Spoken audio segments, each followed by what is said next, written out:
जय हिंद friend, welcome to my YouTube channel. आज हम लोग बात करेंगे ट्रांसफार्मर के विषय में। ट्रांसफार्मर की बेसिक क्या होती है, ट्रांसफार्मर का कंस्ट्रक्शन अर्थात रचना कैसे हुआ है और इसके कितने प्रकार होते हैं और इस ट्रांसफार्मर जो है वो वर्क किसके बेस पर करता है, ये सभी चीज़ें आज हम लोग डिस्कस करेंगे ट्रांसफार्मर के विषय में। तो पहला हमारा है इंट्रोडक्शन, मतलब ट्रांसफार्मर के विषय में बेसिक हमें आइडिया होना चाहिए। तो ट्रांसफार्मर जो होता है, ट्रांसफार्मर एक ऐसी युक्ति है जिसके द्वारा हम लोग प्रत्यावर्ती वोल्टता को घटा या बढ़ा सकते हैं। इसके द्वारा हम ट्रांसफार्मर के द्वारा हम प्रत्यावर्ती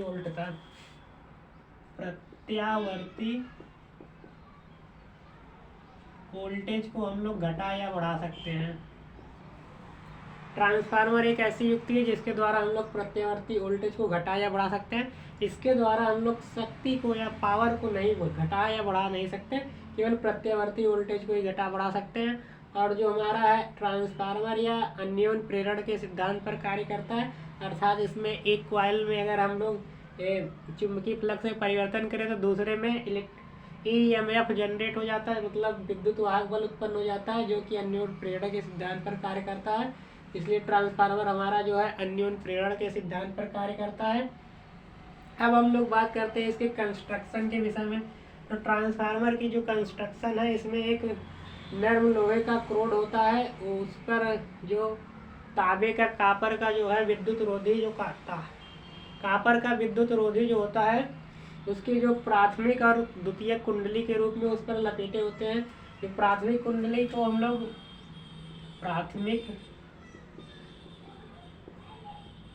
कुंडली या प्राइमरी कॉइल, इसको हम लोग प्राइमरी कॉइल भी कहते हैं, इसको NP से डिनोट करते हैं। और द्वितीय कुंडली जो होता है हमारा सेकेंडरी कॉइल, इसको हम लोग NS से डिनोट करते हैं। तो यहाँ पे जो होता है NP हमारा तांबे, इसमें जो होता है नर्म लोहे का एक क्रोड होता है, उस पर कापर का जो है विद्युत रोधी NP मतलब प्राथमिक कुंडली और द्वितीय कुंडली एक के ऊपर एक लपेटे होते हैं। तो इसमें जो है NP जो हमारा प्राथमिक कुंडली है वह इनपुट की तरह कार्य करता है, अर्थात निवेशी की तरह कार्य करता है, इनपुट की तरह। और अपना जो सेकेंडरी कॉइल होता है वह निर्गत की तरह कार्य करता है, अर्थात आउटपुट की तरह कार्य करता है। यहाँ पर प्राइमरी कॉइल जो होता है हमारा प्राथमिक कुंडली व निवेशी की तरह कार्य करता है, और द्वितीय कॉइल जो होता है सेकेंडरी कॉइल व आउटपुट की तरह कार्य करता है। ये अपना कंस्ट्रक्शन होगा ट्रांसफार्मर का। अब हम लोग बात करेंगे ट्रांसफार्मर कितने टाइप के होते हैं। तो यहाँ से हमारा होता है ट्रांसफार्मर दो टाइप का होता है। एक को कहते हैं ऊंचाई ट्रांसफार्मर, या इसी को कहते हैं सेट अप ट्रांसफार्मर। एक होता है ऊंचाई ट्रांसफार्मर या सेट अप ट्रांसफार्मर, दूसरा होता है अपचाई ट्रांसफार्मर या सेट डाउन ट्रांसफार्मर।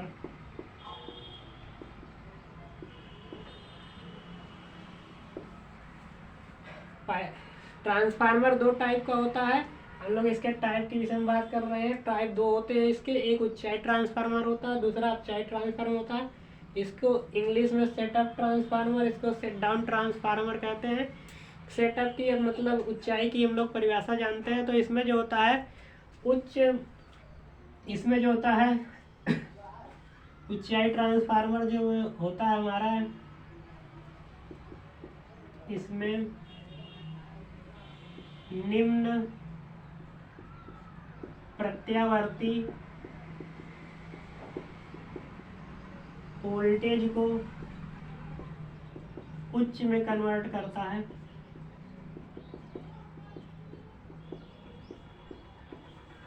ऊंचाई ट्रांसफार्मर जो होता है, इसमें हमारा जो होता है हम लोग इसको निम्न प्रत्यावर्ती वोल्टेज देते हैं और ये हमारा जो है उच्च प्रत्यावर्ती वोल्टेज में कन्वर्ट करता है। अर्थात यहाँ पर हमारा जो होगा N प्राइमरी जो होगा ये लेस होगा N सेकेंडरी से, अर्थात हम लोग यहाँ पर कम प्रत्यावर्ती वोल्टेज देकर ज़्यादा ले रहे हैं, अर्थात सेकेंडरी कॉइल में ज़्यादा प्रत्यावर्ती वोल्टेज प्राप्त हो रहा है, प्राइमरी में हम लोग कम दे रहे हैं। प्राइमरी में हम लोग सप्लाई करते हैं और यहाँ पर मतलब ये जो हमारा होता है इनपुट की तरह कार्य करता है, ये आउटपुट की तरह। तो इनपुट में हम लोग जो देंगे वही होगा, तो अर्थात प्रत्यावर्ती वोल्टेज हम लोग कम दे रहे हैं और ज़्यादा मिल रहा है तो ये ऊंचाई ट्रांसफार्मर होता है।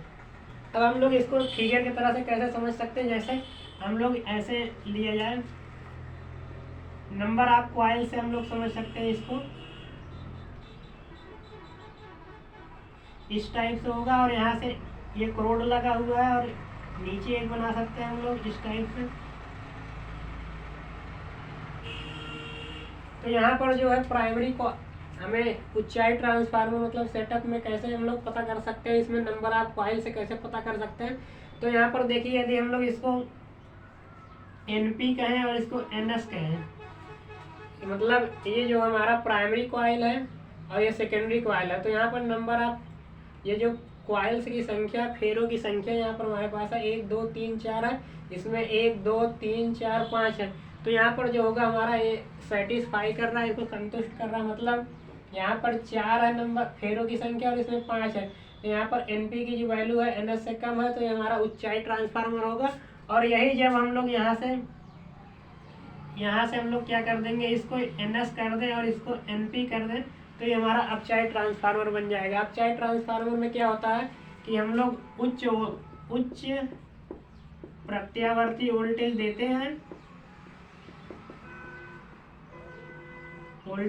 हैं और निम्न प्रत्यावर्ती वोल्टेज प्राप्त होता है।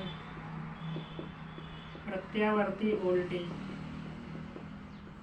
अपचाई ट्रांसफार्मर में क्या होता है कि उच्च प्रत्यावर्ती वोल्टेज देते हैं और निम्न प्रत्यावर्ती वोल्टेज प्राप्त होता है।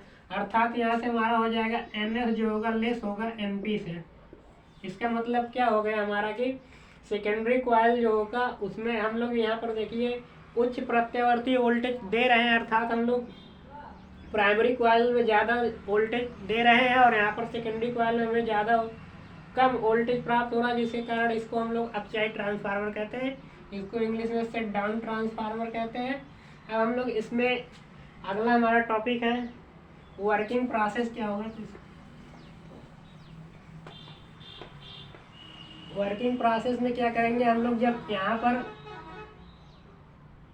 प्रत्यावर्ती वोल्टेज को सप्लाई करेंगे ट्रांसफार्मर में,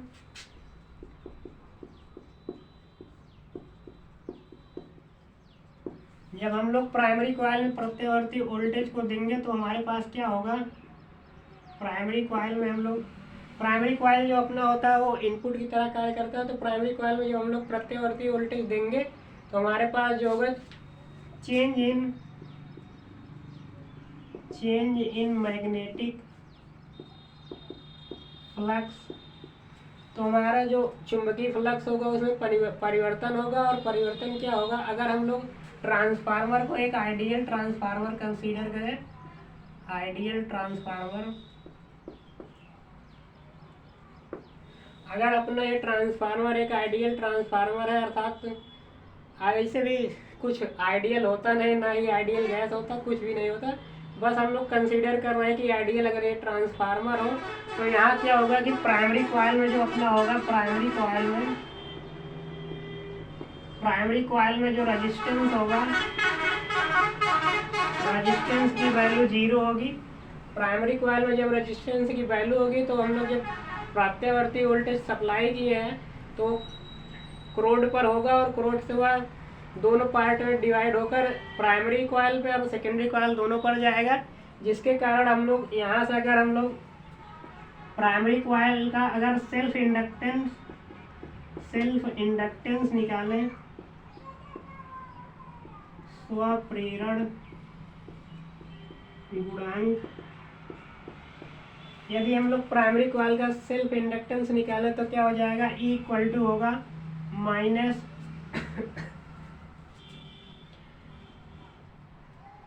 NP d phi B divided by dt। यहाँ पर जो डी फाई बी है यह चेंज इन मैग्नेटिक फ्लक्स है। इसका मतलब क्या हुआ कि चुंबकीय फ्लक्स में जो परिवर्तन हो रहा है वह डी फाई बी है, तो यहाँ से हमारा हो जाएगा self inductance minus NP d phi B by dt हो जाएगा।